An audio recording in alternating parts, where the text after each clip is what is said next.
তারেক রহমানের নেতৃত্বেই গণতন্ত্র পুষ্প পল্লবে বিকশিত হয়ে সমগ্র বাংলাদেশ এবং জাতির মধ্যে গণতন্ত্রের স্রোতধারা বহমান হবে এবং তারেক রহমানের নেতৃত্বে এক নতুন বাংলাদেশ, সমৃদ্ধ বাংলাদেশ, উন্নত বাংলাদেশ বিশ্বের মানচিত্রে মাথা উঁচু করে দাঁড়াতে সক্ষম হবে।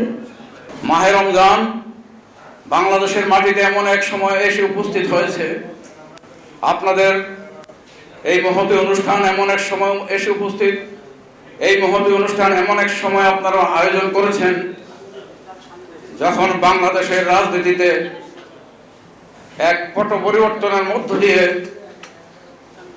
নন্দিত নেতা জনাব তারেক রহমানের নেতৃত্বে গণতান্ত্রিক সরকার ব্যবস্থার পথ চলা শুরু হয়েছে। গণতান্ত্রিক সরকারের পথ চলা শুরু হয়েছিল যেমন জিয়াউর রহমানের নেতৃত্বে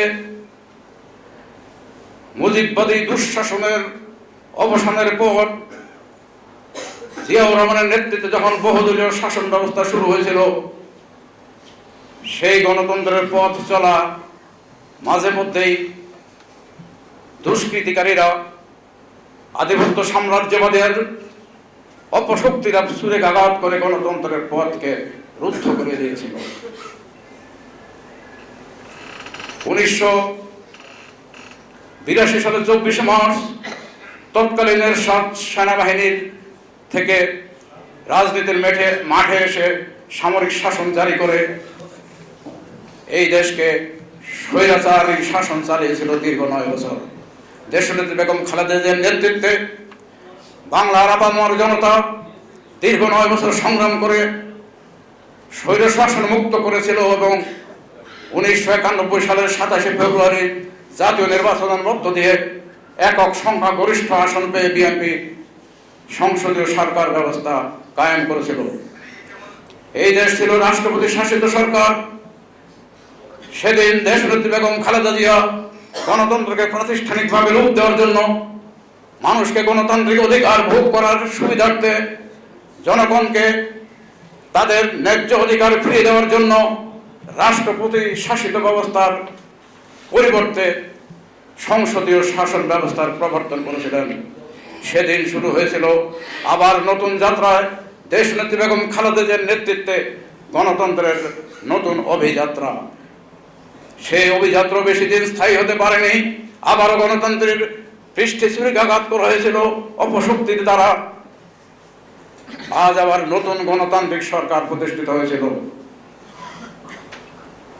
দেশের প্রধানমন্ত্রী, বিএনপির চেয়ারম্যান, জননন্দিত নেতা জনাব তারেক রহমানের নেতৃত্বে নতুনভাবে নতুন বাংলাদেশ গড়ে তোলার জন্য গণতান্ত্রিক সরকারের অভিযাত্রা শুরু হয়েছে। আবার 1 মাস এখনো হয়নি।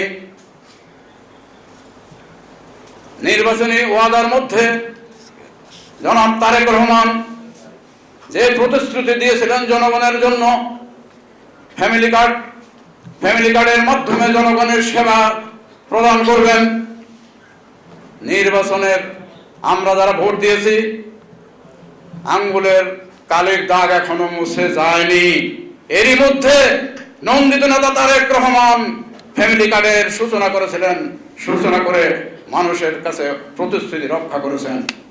সুতরাং আমি বিশ্বাস করি তারেক রহমানের নেতৃত্বেই গণতন্ত্র পুষ্প পল্লবে বিকশিত হয়ে সমগ্র বাংলাদেশ এবং জাতির মধ্যে গণতন্ত্রের স্রোতধারা বহমান হবে এবং তারেক রহমানের নেতৃত্বে এক নতুন বাংলাদেশ, সমৃদ্ধ বাংলাদেশ, উন্নত বাংলাদেশ বিশ্বের মানচিত্রে মাথা উঁচু করে দাঁড়াতে সক্ষম হবে।